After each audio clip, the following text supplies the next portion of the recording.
Imagine an enchantress appears tonight and offers to grant every wish you have, and you find you cannot think of a single thing to ask for.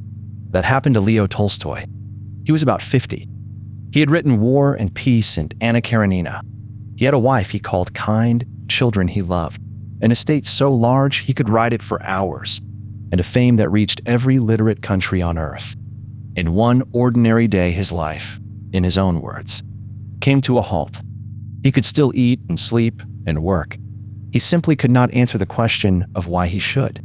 2,500 years earlier, the same question arrived for another man in a prison cell on the last day of his life, and he called it the best thing that ever happened to him. This is the story of why, and it starts with the question you are avoiding. Athens, 400 years before Christ.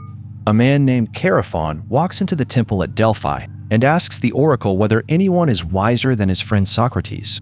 The oracle says no. Socrates does not celebrate. He is baffled, and he spends years interrogating everyone with a reputation for wisdom, hunting the counterexample that will let him off the hook. What he finally concludes is stranger than either answer. He decides the god was not talking about him at all. The god was using his name as an example. This man among you mortals is wisest who, like Socrates, understands that his wisdom is worthless. Agnes Callard, a philosopher at the University of Chicago, builds an entire book on that one word.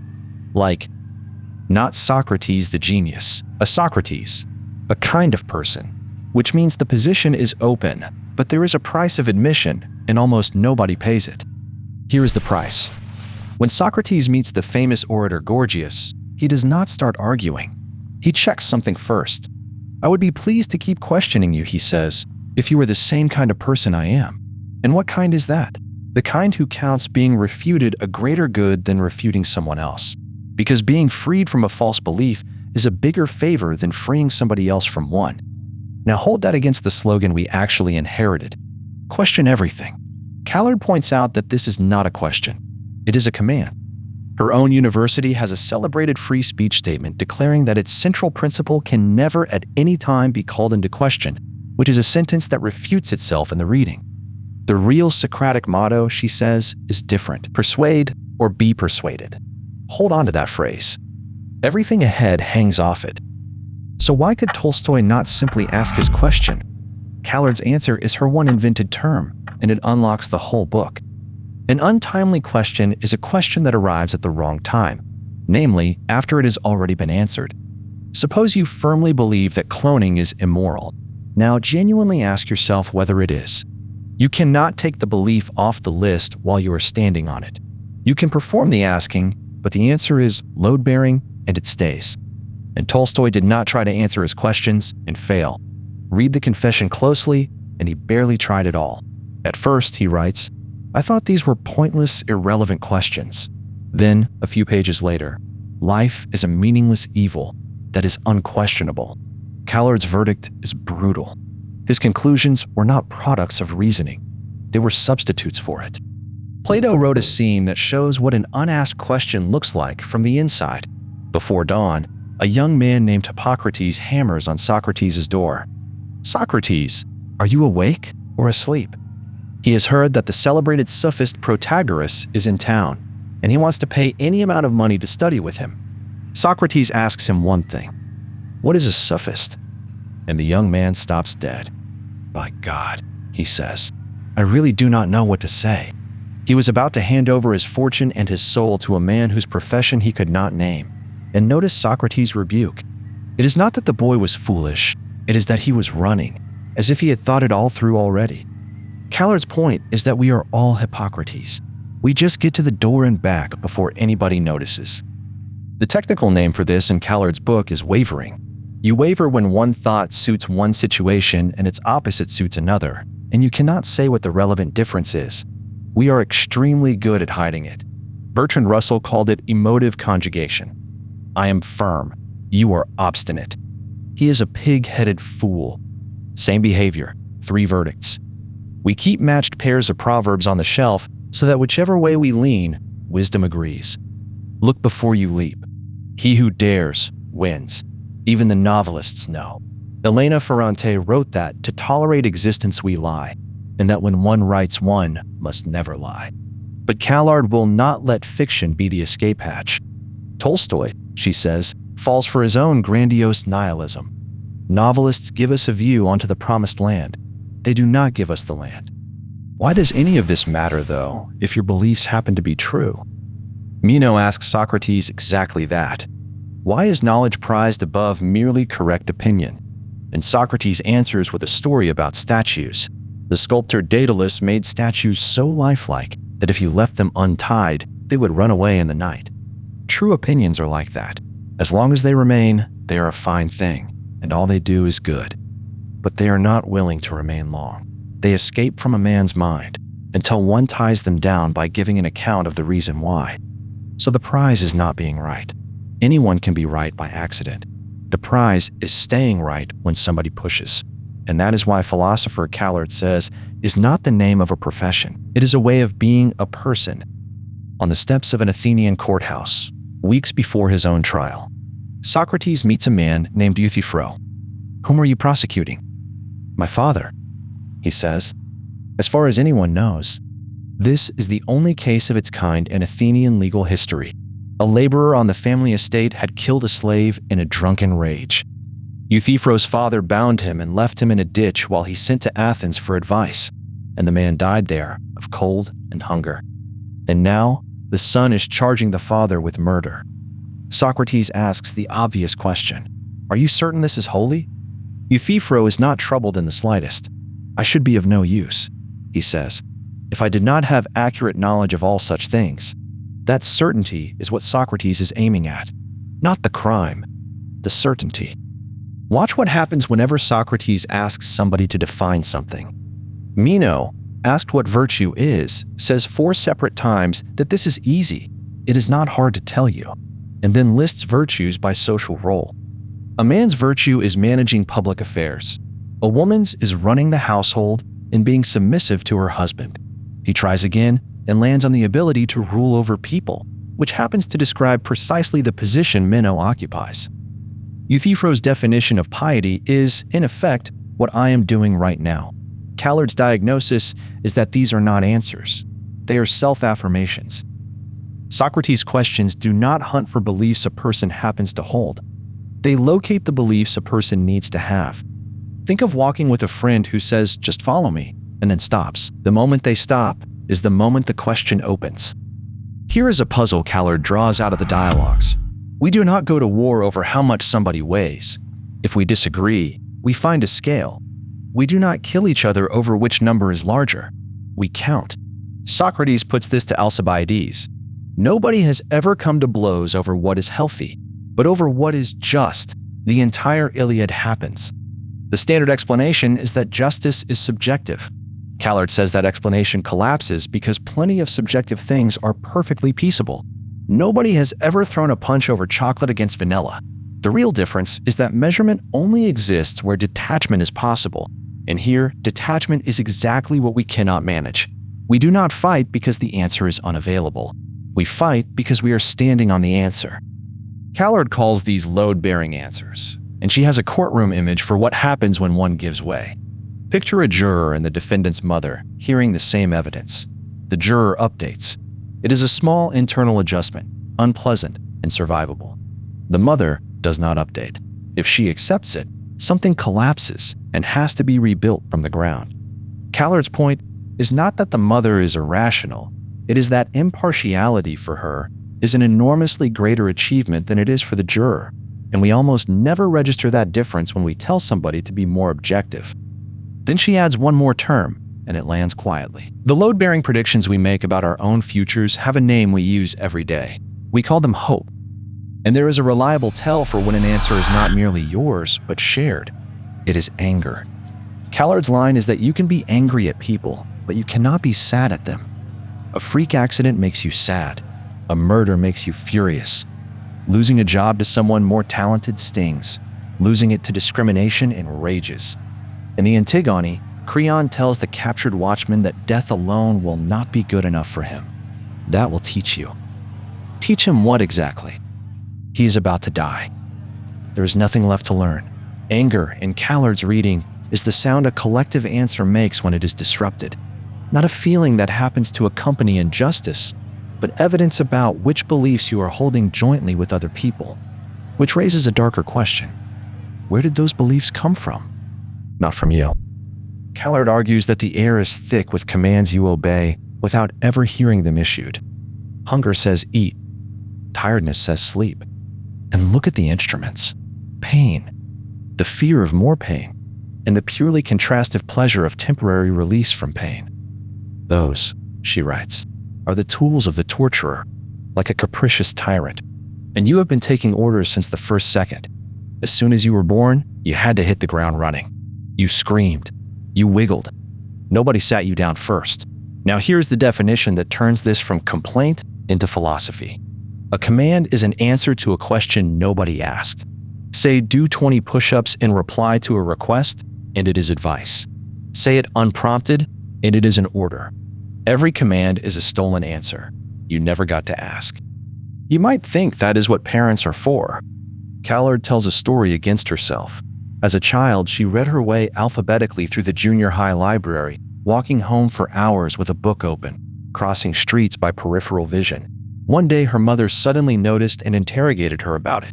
Years later, as a parent, she understood the position. I have walked onto the stage of a play, she writes, where the characters were given their direction by some other person. Parental instruction is always corrective. It never gets there first.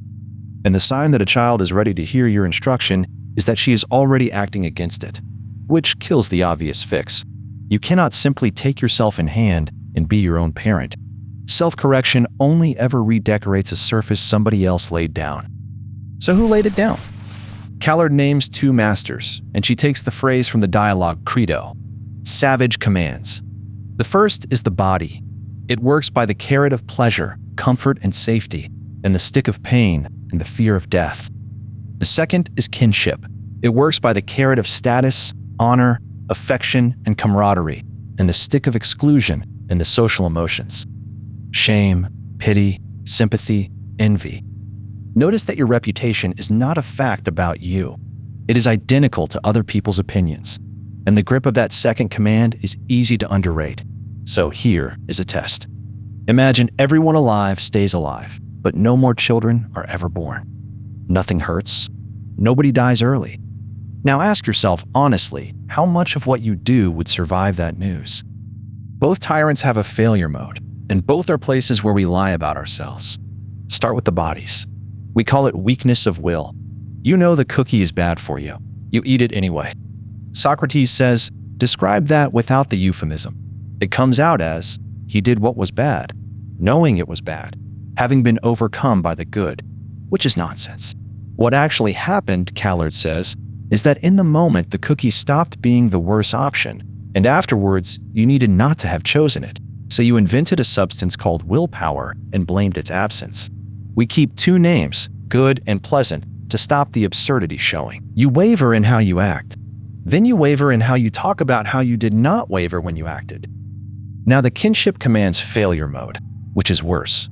Callard defines revenge precisely. Revenge is when you see your treatment of somebody as good precisely because they see it as bad, which means revenge requires you to know exactly how they feel.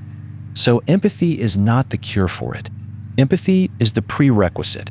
Envy imports another person's joy and is pained by it.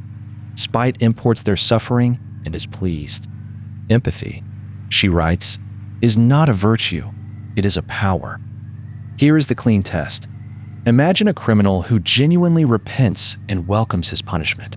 Anyone who wanted him corrected is delighted. Anyone who wanted revenge is flummoxed. Even cheated. The repentance ruined it. And Socrates, in his cell, awaiting execution, says the sentence the ancient world found impossible. One must never do wrong in return. Notice who you can actually take revenge on. You are furious at your husband for forgetting your birthday. You are not furious at the nurse who forgot.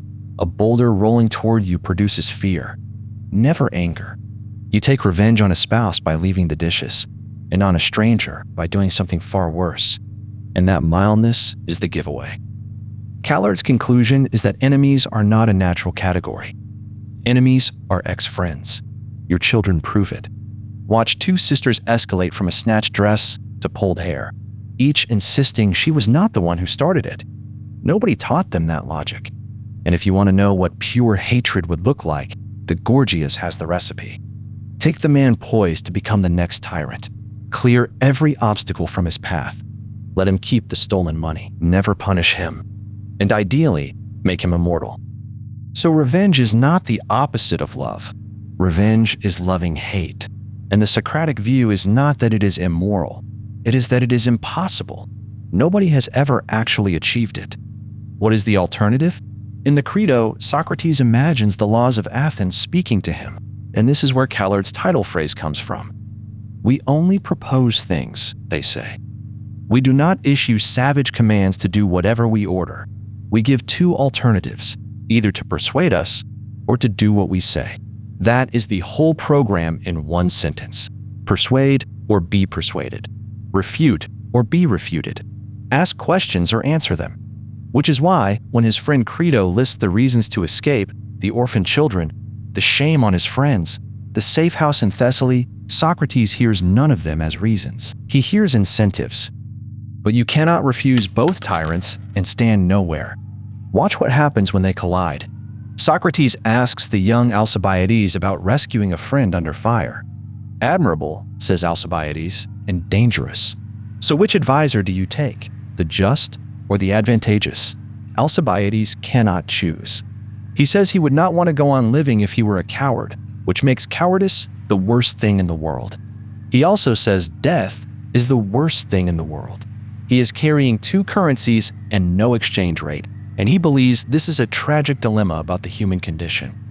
Socrates thinks it is a symptom. On his account, there are not two things out there, the noble and the useful, permanently at war. There is only one thing out there, the good, and Alcibiades has never once inquired into it. Callard's most provocative structural claim is that the great ethical systems are not rivals to Socrates. They are the two savage commands wearing suits. Epicurus takes the body's voice and civilizes it into a calculus. Measure the pleasures, discount the ones that cost more later. That is his answer to weakness of will, and it is the grandfather of utilitarianism. Seneca and the Stoics take the kinship voice and stretch the tribe until it covers the human race. We look neither to this corner of earth nor to that, he writes, but measure the bounds of our citizenship by the path of the sun. That is Kant's kingdom of ends in an older language. 2,000 years of moral philosophy on Callard's reading is the sound of two tyrants being tamed, taught table manners, and given professorships. Neither of them was ever asked a question. There is a third option, and it is the most humane. Virtue ethics refuses to pick a side. It fuses the beautiful and the noble into a single word, kalon, and says the virtuous person's soul is like a healthy eye. It simply sees the right thing. No calculation, no rule, no war. Callard admires it and then names its problem. You cannot preach it to anybody except the choir. It tells a good person that they are good and offers a bad person no route in. And here's the twist she cares about. Put the hard cases to a Kantian, a utilitarian, and an Aristotelian. And on the question that paralyzed Alcibiades, whether it is ever better for you to do the unjust thing, all three end up on Socrates' side. Everybody secretly agrees with him. Nobody lives as though they do. Which brings us to the doctrine everyone finds embarrassing. Socrates says virtue is knowledge. Not knowledge plus willpower. Not knowledge plus good habits. Just knowledge. One scholar wrote that what philosophers and non-philosophers alike have found disappointing in Socrates is exactly this intellectualism. And Callard catalogs the interpretive backflips people perform to rescue him from it. She declines to rescue him. Her own approach, she says, is hardline intellectualist. Because the moment you claim a person knows what is right and fails to do it, you have installed a false ceiling. What they are calling knowledge is not yet knowledge, and that carries a consequence she does not flinch from. Every other school has a sage, the Stoic sage, the Epicurean sage, the Aristotelian sage. The very idea of a Socratic sage is a contradiction. There is no firm ground, ever. To feel how strange that is, consider utopia. In 1900, The philosopher William James visited Chautauqua, a lakeside community with no crime, no police, no drunkenness, soda fountains, a 700-voice chorus, and endless self-improvement. He described it rapturously for pages. Then he left and wrote the parentheses Callard calls the most shocking in all of philosophical writing. "What a relief," he says. "Now for something primordial and savage." Callard's answer is not that James was secretly wicked. It is that you cannot repair this by adding hardship. You cannot dig disguised pits or appoint a town villain. The world James was struggling for was Chautauqua. Her conclusion is the sharpest line in the chapter. Every utopia that has ever been constructed has been an imperfect person's idea of a perfect place. We do not know what we want. That is the diagnosis. So, here is where we are. There is a question you are avoiding. You cannot ask it because you are standing on the answer. Your two masters cannot be trusted, and the great ethical systems turn out to be those same masters with better manners. Every route inward is blocked. And this is the hinge of Callard's book. Learning philosophy, she writes, is less like filling a void and more like untying a knot. Philosophy begins not in ignorance, not in wonder, but in error. Notice what she is denying. The most famous slogan about philosophy in the world says it begins in wonder. She says no. It begins in a mistake you are already making. And the fix is not to think harder. It is to move the act of thinking out of its usual home inside one person's head into the space between two people. There is a small essay by the German writer Heinrich von Kleist that gets halfway there, on the gradual construction of thoughts during speech. His advice: when you are stuck, grab the first acquaintance you happen to meet and explain the problem to them. Not because they know anything. He describes talking at his sister and how the moment she moved as if to interrupt, his mind's tension rose and the thought finally arrived. Many a great orator, he says, did not know what he was going to say. Callard loves this and says it captures only the thinnest edge of the Socratic wedge, because Kleist wants a silent audience. He wants a face. Socrates addresses something else. He addresses your soul. And addressing somebody's soul means letting them talk back, which means the thought that arrives might not be yours at all. Now, Plato hands us two portraits of Socrates, and they do not fit together. In the Apology, he is a gadfly, sent by the gods to sting a great and sluggish horse. He leaves people in aporia, a word that literally means no pore, no opening, no way through. And he admits, to my sorrow and alarm, that he was becoming unpopular. But in the Theaetetus, he is a midwife.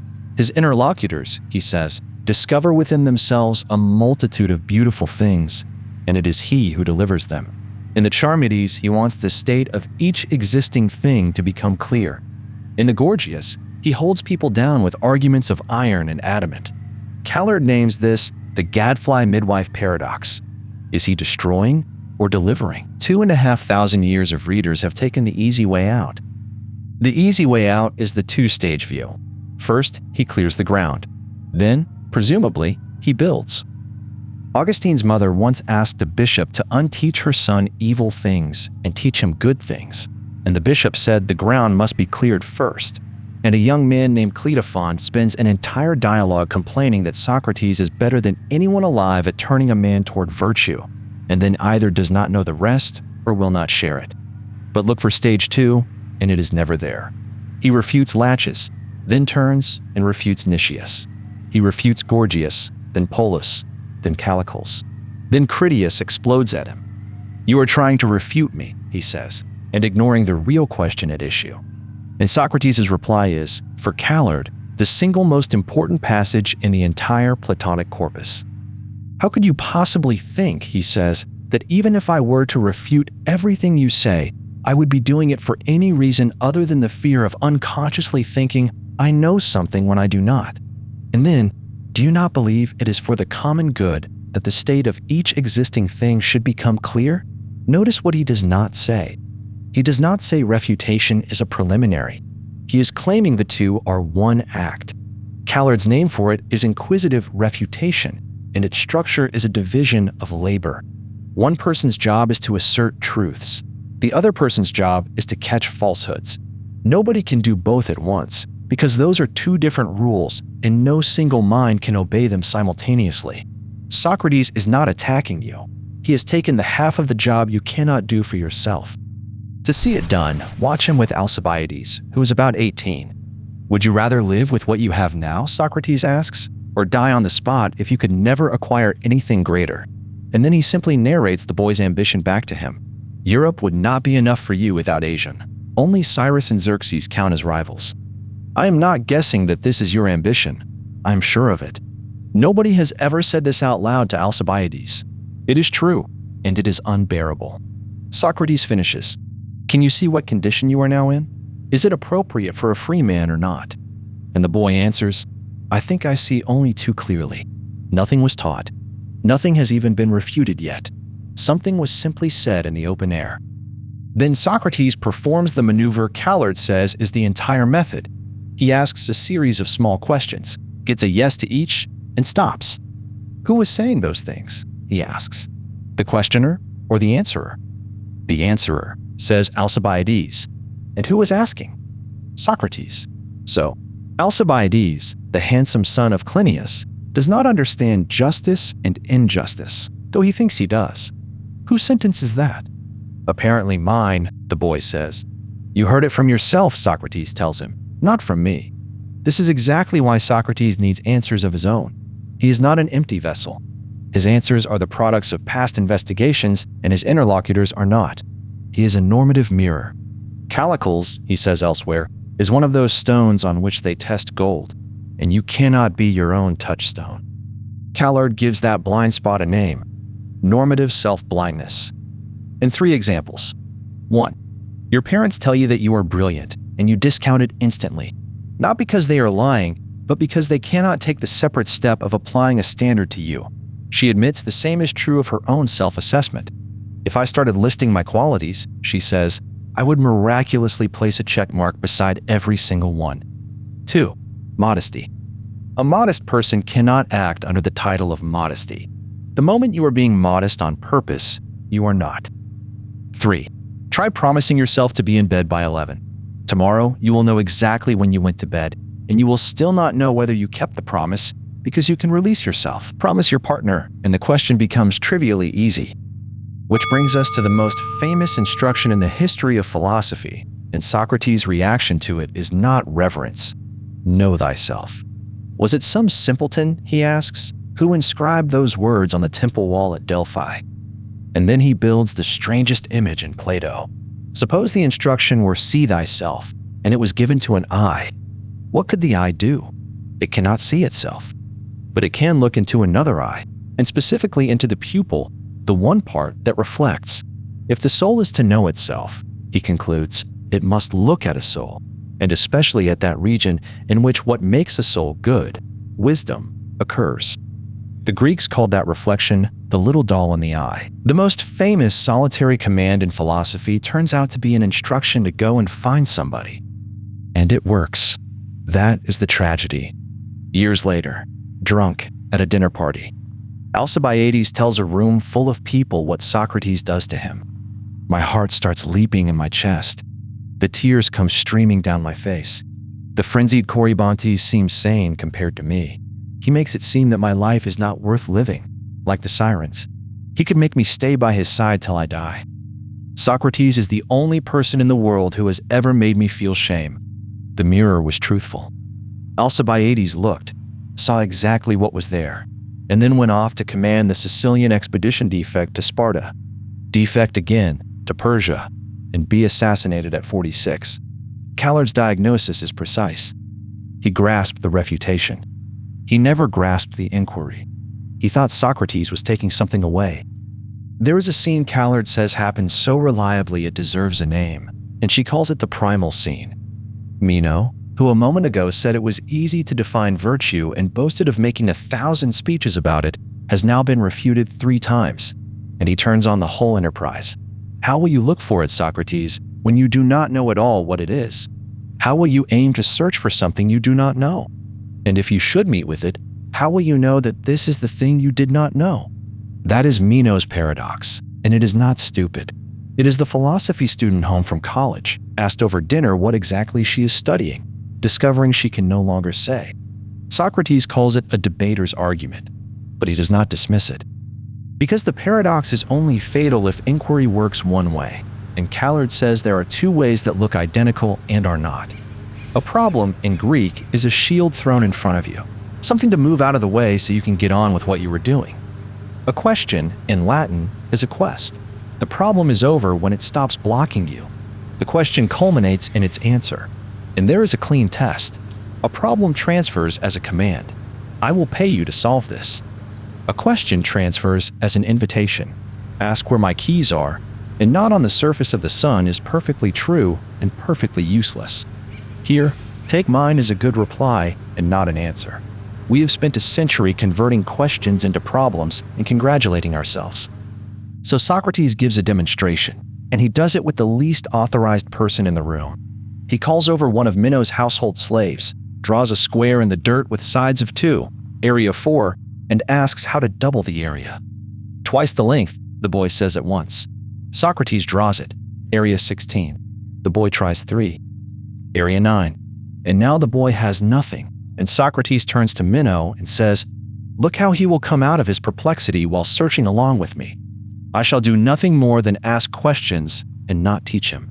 The answer is the diagonal, and here is the detail that decides everything.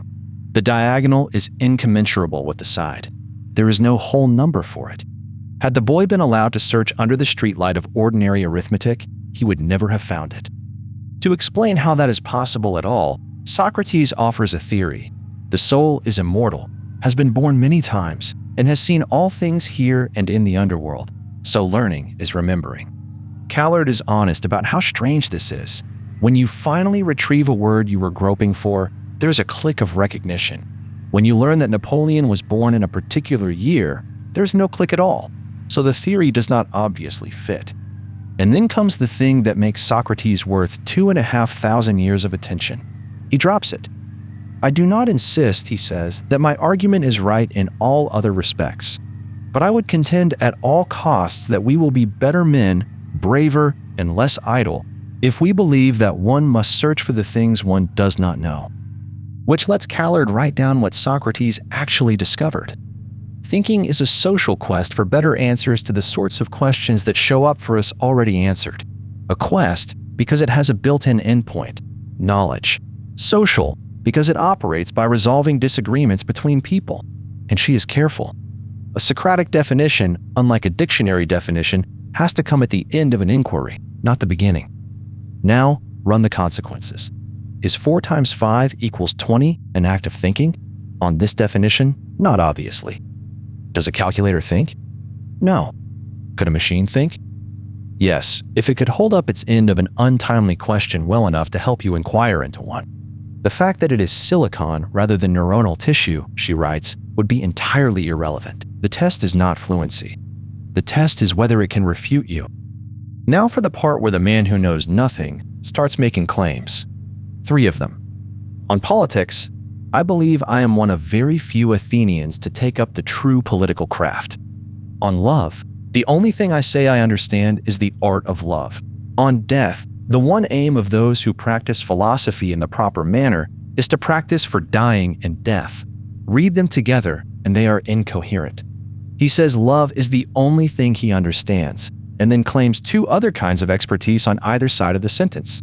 Callard's whole final act is an attempt to show that these are one claim, and the mechanism she uses to do it is a single move, which also happens to be the reason most people find philosophers annoying at parties. A student once asked Callard to help him get a sentence from Aristotle tattooed on his arm. "Why not try to understand it instead?" she said. "That is like tattooing it onto your soul. Understanding is the real tattoo." That sentence has a shape, and she names it. The Socratizing move takes the form. A is the real B. It takes something you already value, a mark you carry forever, and says the deep version of it is somewhere you were not looking.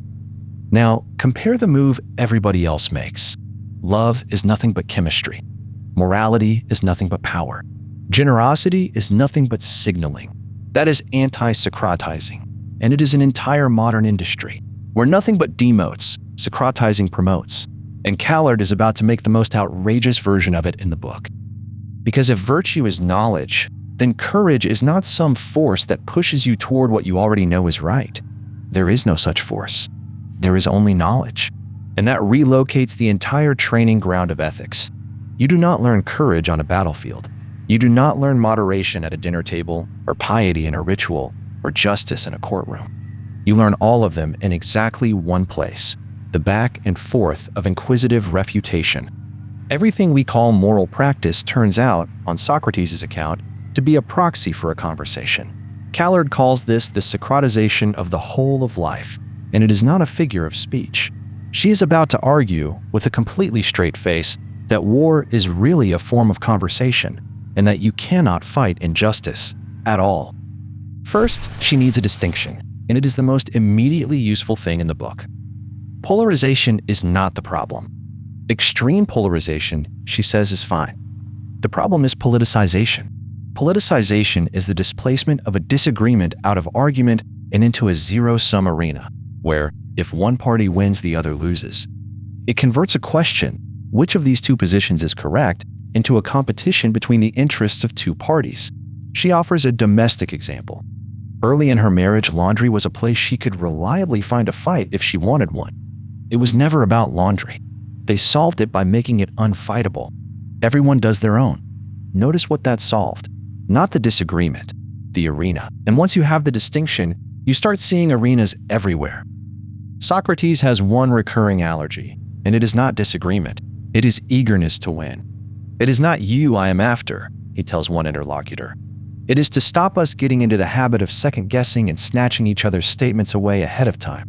He describes how arguments actually end, with a most shameful parting of the ways and abuse heaped on both sides. And then comes the line Callard says is routinely softened into good manners. I count being refuted a greater good than refuting somebody else, because it is a greater good to be delivered from the worst thing there is than to deliver someone else from it. He is not asking you to endure criticism gracefully. He is saying refutation is the greatest favor one human being can do another, and the person being refuted gets the better half. So here is the outrageous claim. You cannot fight injustice. Callard enters the Iliad from a strange angle. A priest named Chryses has had his daughter taken, and he prays to Apollo. And what he asks for is not his daughter back. He asks that the Greeks suffer arrows to avenge his tears. That, she says, is the entire Trojan War in miniature. Then a thought experiment. Imagine a gas that simply made everyone forget the noxious idea you are fighting. No suffering, no glory, no fight. Nobody wants it, because the passion comes from the conceit that harms to people represent harms to ideas. And here is the asymmetry that decides it. You can win a fight by behaving more unjustly than your opponent. You cannot refute someone by saying things that are even more false than what they say. Which means every account we have of free speech describes the wrong thing. The First Amendment tells you what the government may not do to you. John Dewey saw that this was not enough.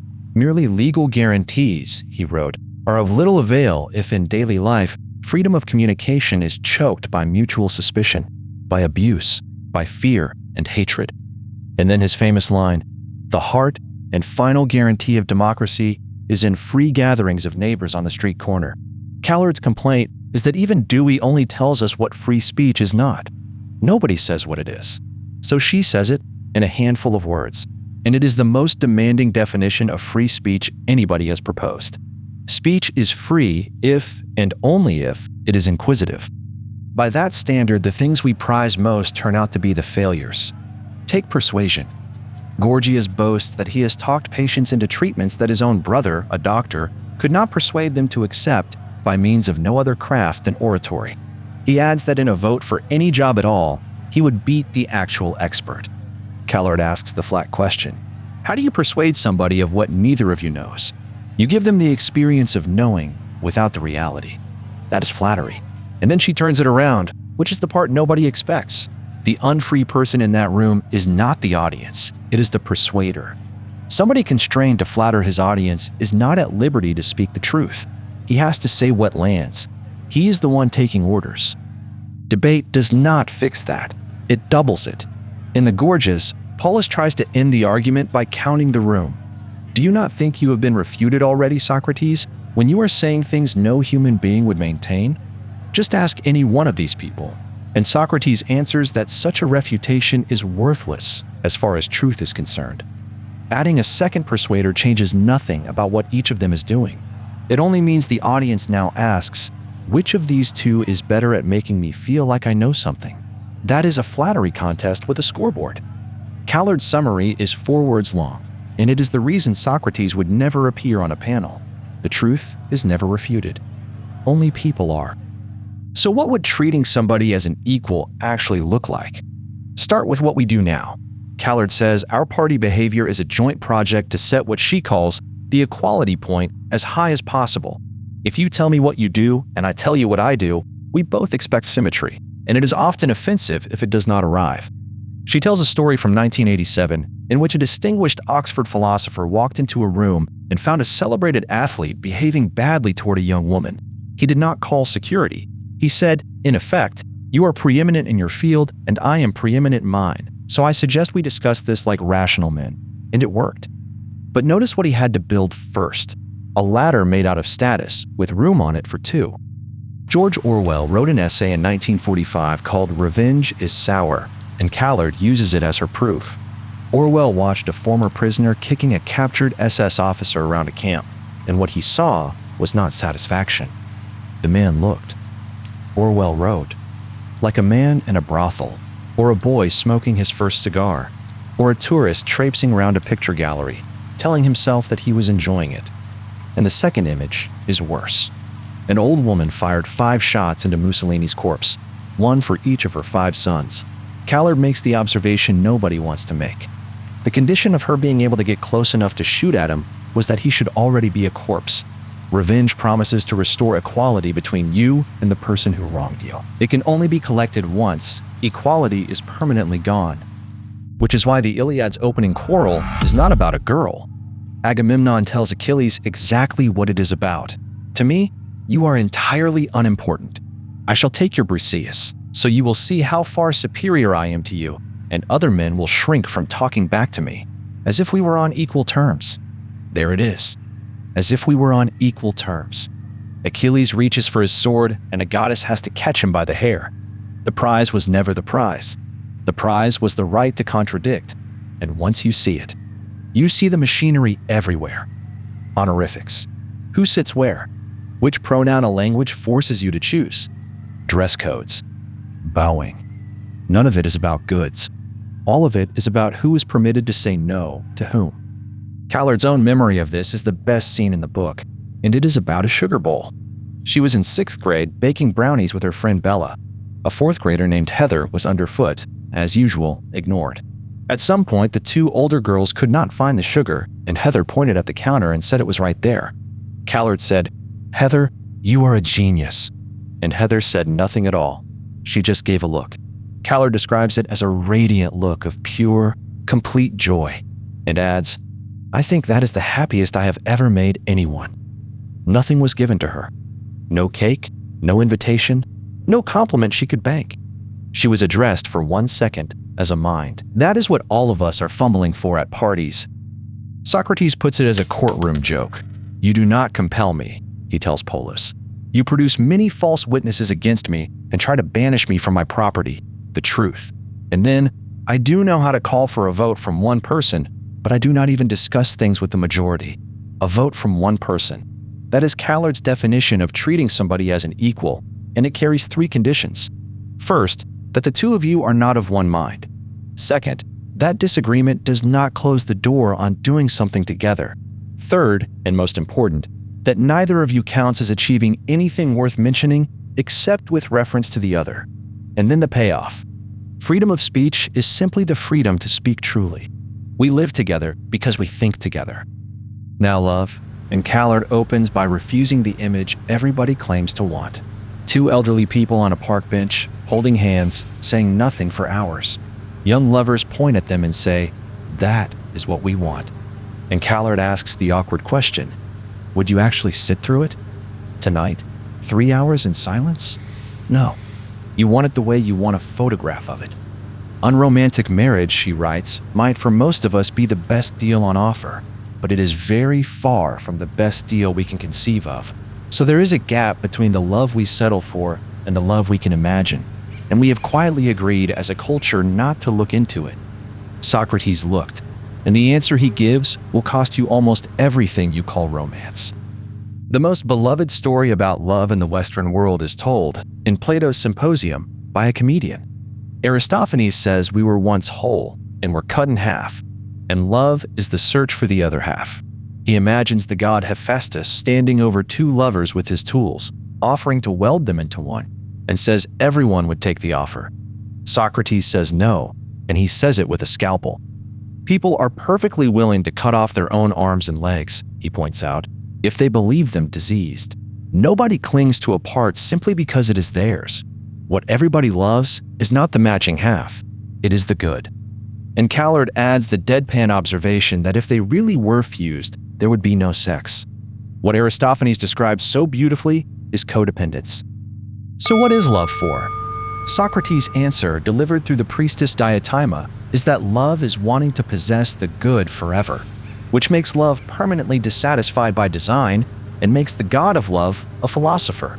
In the Phaedrus, the highest kind of lovers follow the assigned regimen of philosophy and live a life of shared understanding, and only a philosopher's mind grows wings. And in the Lysis, a young man asks Socrates what he should say to make the boy he likes like him back. Socrates offers a demonstration. The demonstration turns out to be an ordinary Socratic cross-examination. Apparently, Callard writes, Socratic refutation is courtship, and the line that anchors all of it comes from the Laches. The one thing I would not advise is that we remain as we are, to feel how far that is from what we actually do. Callard transposes a bad breakup into food. You are texting somebody you claim to hate. What you actually want is a reunion in which she rejects you again so that you can be the one to leave. Now, stage that with restaurants. A man stands outside a closed restaurant hammering on the doors. There are open restaurants either side of him. He does not want the food. He says the food is terrible. What he wants is for them to open, so that he can slam the door in their face and walk away hungry. With restaurants, Callard says, we would call that losing your mind. Socrates uses a specific word for the lover, mania, not a metaphor. His view is that there is nothing in this area that we merely want. Henry James understood the shape of it better than most philosophers. In The Wings of the Dove, two people meet on ladders on either side of a garden wall. The two inquirers, he writes, remained confronted on their ladders. She had the perched feeling. It was as if she were there aloft without a retreat. That is exactly right, says Callard. Love is an ascent, and its origin is a desire to know. What James gets wrong is where the ladder ends. He puts the top of it at the top of the wall, at the other person's face. The fundamental problem of romance, Callard writes, is restlessness. Pinning love down kills it, and James knows it. The last words of his novel are, "We shall never be again as we were." Which brings us to the most public humiliation in ancient philosophy. Alcibiades, at that same dinner party, tells the room how he set out to seduce Socrates. He sent the attendant away. Nothing. He arranged the wrestling ground. Nothing. He arranged dinner after dinner. And finally, in the dark, under a shared cloak, Socrates, "Are you asleep?" he offers. Explicitly his beauty in exchange for Socrates' wisdom. And Socrates answers, "If you are right about me, then you are already more accomplished than you think. You are offering me the mere appearance of beauty and asking for the thing itself. Gold in exchange for bronze." Alcibiades reports that the night went no further than if he had spent it beside his own father. He tells it as a rejection. Callard reads it as an offer of love that Alcibiades could not recognize. Because in the same breath, Socrates says the thing he says to everybody. In the future, let us consider things together. We will always do what seems best to the two of us. And he means it structurally. When Crito arrives at the cell before dawn with an escape plan and arguments about the children and the shame, Socrates says, "Your eagerness is worth much if it should have some right aim. I am the kind of man who listens to nothing of what is mine, except the argument that on reflection seems best. But then, immediately, if you can make any objection while I'm speaking, make it, and I will listen. I think it important to persuade you before I act, and not to act against your wishes." Callard's name for this arrangement is Socratic polyamory. It does not distinguish having many lovers from having many friends. And that sets up the claim that will make classicists throw the book across the room.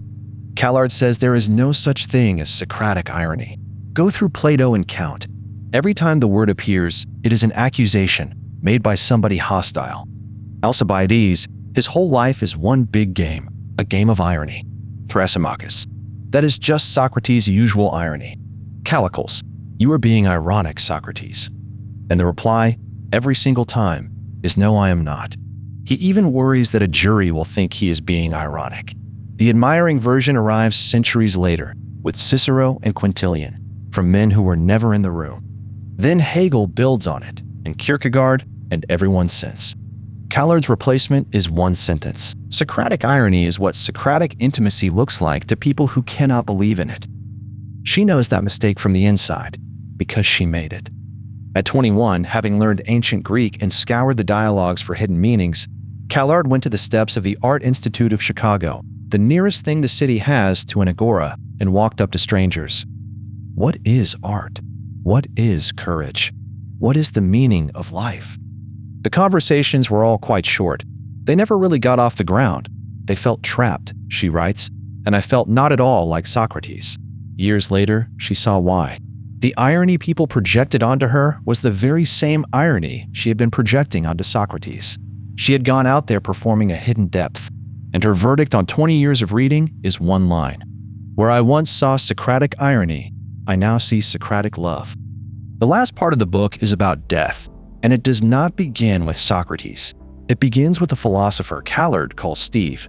Their friendship was made almost entirely of comments on each other's papers and coffee shops halfway between his university and hers. That was our whole relationship, she writes. What he did was specific. You would toss out a thought, casually, just a suggestion, and he would respond as if to say, no, wait, this could be real. He died young.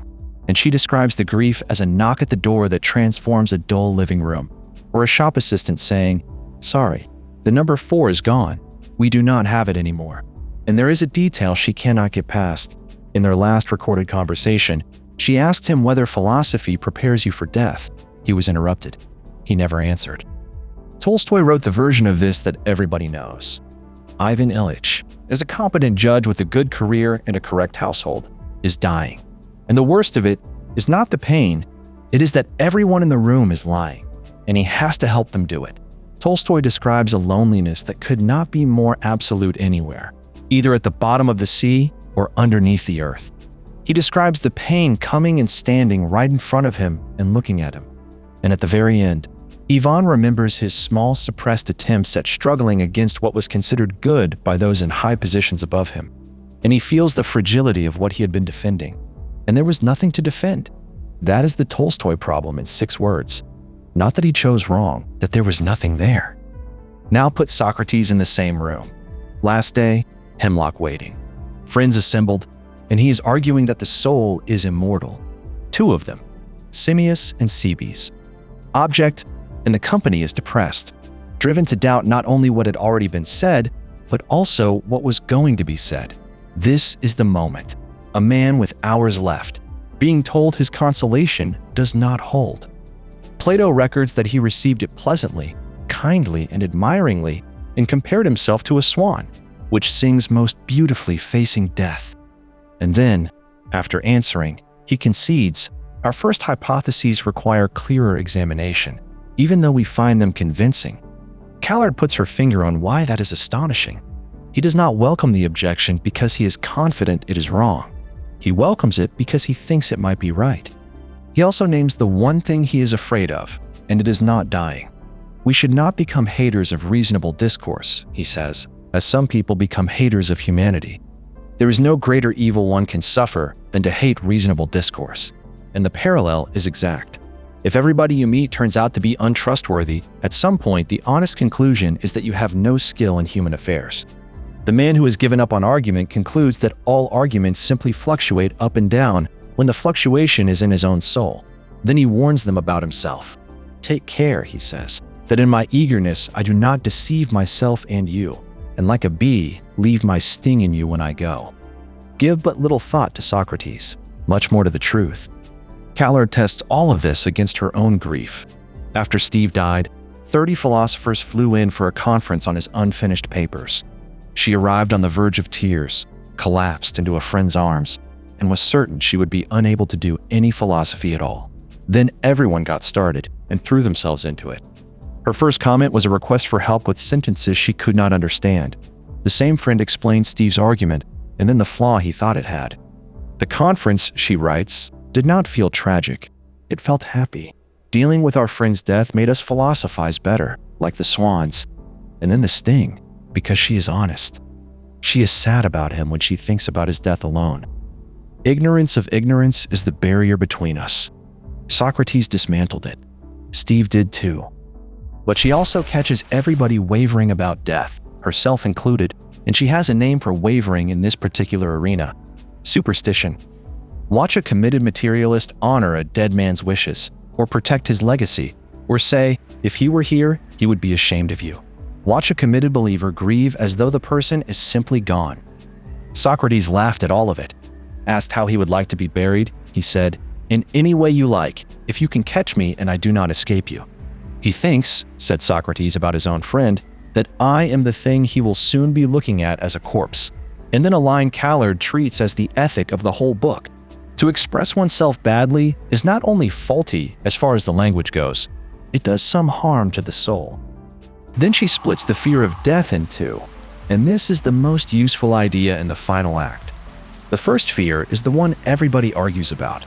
Epicurus, when we exist, death is not present, and when death is present, we do not exist. So relax. Philip Larkin, at 55, refusing to relax. No sight, no sound, no touch or taste or smell. Nothing to think with, nothing to love or link with. The anesthetic from which none come round. That is a fear of missing out. More of what you already know is good. But now listen to Keats, at 22. When I have fears that I may cease to be, before my pen has gleaned my teeming brain. That is not missing out. That is never arriving. Callard calls it phona. Every consolation we have addresses only the first fear. And now, the detail that makes Socrates human, in the cell, in his last days.